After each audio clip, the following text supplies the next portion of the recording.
right now, the big thing is our thoughts are with the state of Texas and the citizens of the state of Texas as they go through this time. You know, Oklahoma's familiar with natural disasters, and Texas is going through a pretty difficult time right now. I think every Oklahoman should be proud of the citizen soldiers and airmen from the Oklahoma National Guard that mobilized and deployed. On a holiday weekend, we called, and in less than 48 hours, over 2,000 citizen soldiers and airmen came and responded to the needs of our neighbors to the south. I think that shows great testament to what they're willing to do whenever they're called. We've still got 1,000 Oklahoma Army National Guard soldiers on duty in the state of Texas, and they're mainly providing point of distribution operations in support of the Texas National Guard, but they're able to respond and do any missions that are required as necessary. This is the Joint Operations Center.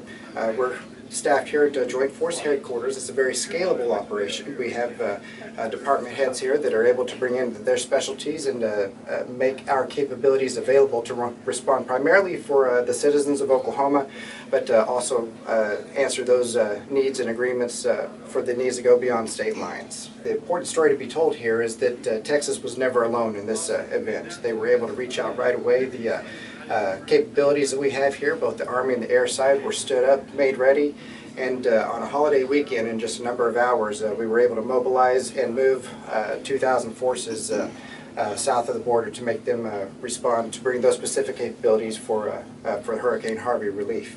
There's a command and control function that takes place here, and accountability is at the forefront of our minds. We watch all of our soldiers and airmen as they start the processes from call-up all the way through the deployment, mobilization, convoy, ultimately to where they are on the ground fulfilling the needs and the requests of our neighboring state. We get those reports. We monitor closely their response efforts. We tend to the needs of those soldiers and airmen while they're in place, and then while they're in place, we're already making plans to redeploy those soldiers and airmen back home, making those processes available to get them back here and reintegrated into their daily lives. At the same time, we've got processes in place where emergencies are going to happen on a process this size. You know, if there's a need to reach out, or if there's a Red Cross message, we can get that soldier or airman tended to, or get them back to their families as appropriate.